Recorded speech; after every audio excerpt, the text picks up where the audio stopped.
Good morning, everybody. We're back for another project. We're gonna dive right in quick on this one. What we're doing today, good set of motor mounts. These are just factory rubber spec'd motor mounts straight from Oreilly's.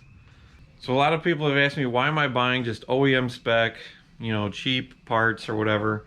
My theory on the motor mounts is it's had rubber motor mounts in it forever. They work fine. I like them. Cost is low. That's always a plus. But the other thing, I've had people message me through Facebook, the alternator swap. Why did I do just a standard 120 amp alternator right off the shelf from Oreilly's? And I'll tell you why.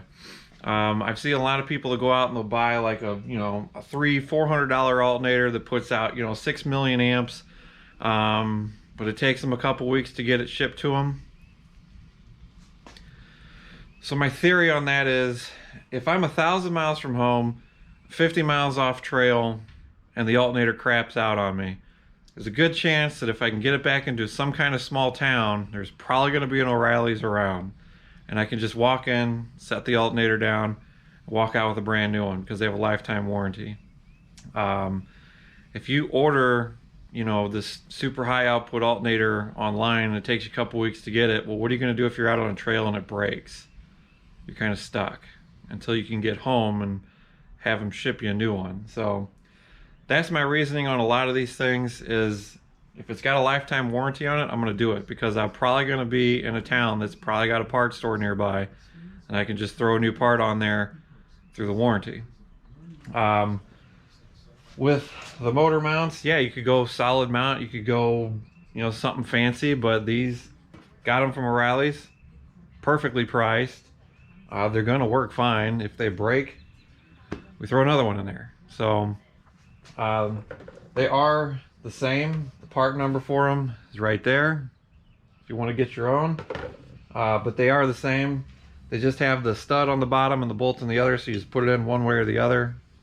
But I mean, we're gonna go ahead and use these because it's got rubber mounts in it now, and like I said, I'm not messing around with trying to get some crazy solid mount or some super gnarly motor mount. It's everything in here is factory. I'm not sending a ton of power through it.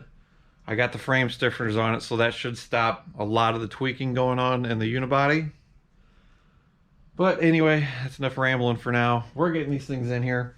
We're just going to go with the simple floor jack on the bottom of the bell housing to hold the motor in place while we pop everything loose and get it all out. And fingers crossed this one should go better than our last project. So let's go ahead and dive into it. So this is a project I've been planning on doing for a while. So we have been going through and soaking. You got your bolt here, the other one you reach from down underneath, and then you got the crossbar that goes in to hold everything together. We've been soaking these bad boys down with PB Blaster now for about a week or two. So hopefully everything will come out nice and smoothly. I do recommend, of course, pull your battery or pull your air filter box out because it's going to give you the room you need. Passenger side is going to be a little different. We're not going to remove anything, but we should have decent access to the bolts we need to get them out.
Alright, well, we got our sketchy block and jack. We got this position underneath the bell housing up here. Right up there, holding that. So if you have one available, you can use an engine lift if you want. I did have one available, talked about it, thought about getting it. we're going with the jack and the 4x4. If you do have an engine lift, that will help you maybe just a little bit more on, you know, pulling it up or moving it around. But we're gonna go this route. We're only gonna do one side at a time. That way it's still locked in on the other side, so it shouldn't move around too much. PB Blaster is your friend on this. Everything seems to be coming apart really well, which is great. And we're gonna go ahead and get this driver's side out, switch it out, put the passenger side in, and this project should be wrapped up. It's going along really well if you're planning on doing this. Like I said, PB Blaster is your best friend on this one.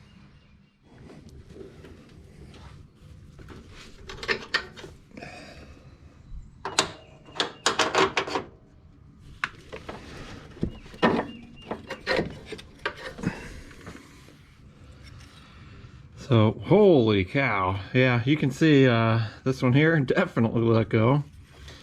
Holy. Well, that explains a lot. I mean, with 265,000 miles on it, I'd say she's cooked. So let's get the other one, get it back in there. Putting the jack on there works really well because it does allow you to kind of pivot this thing around. So, golly, that's something else, ain't it?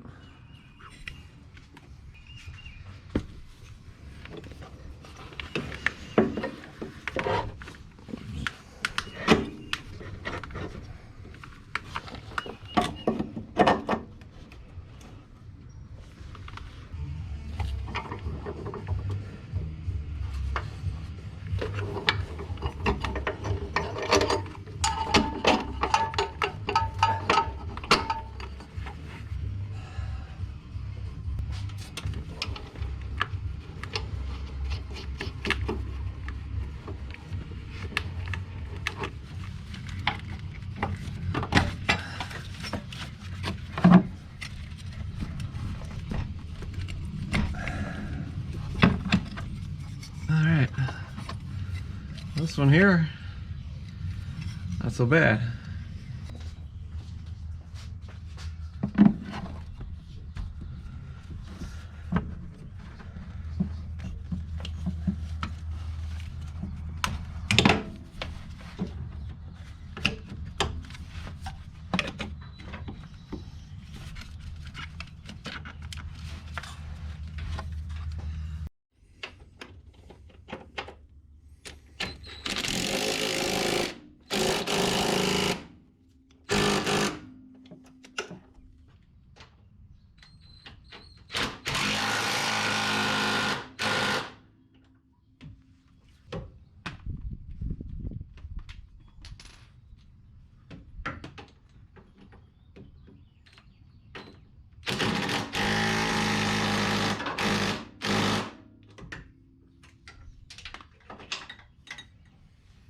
All right, well, the old mounts are out, the new mounts are in, everything checks out.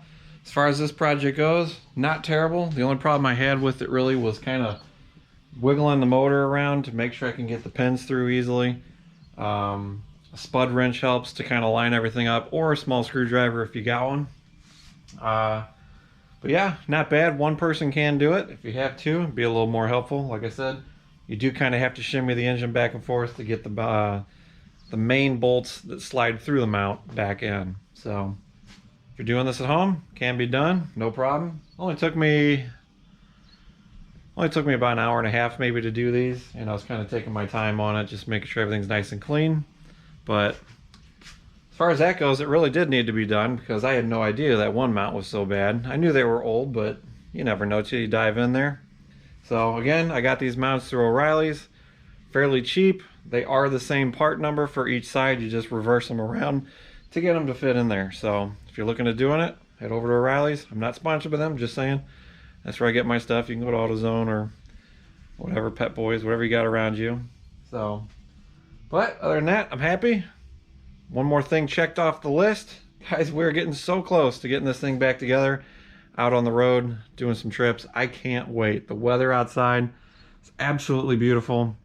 So, that's going to do it. Glad this one's done. Not a terrible project. So, you guys, as always, thanks for watching. Thanks for subscribing. I'll see you in the next video. Hey, make sure you're subscribed to the channel by clicking right down here. Don't want to miss any new episodes, do you? Also, until then, check out one of these two. It's good stuff.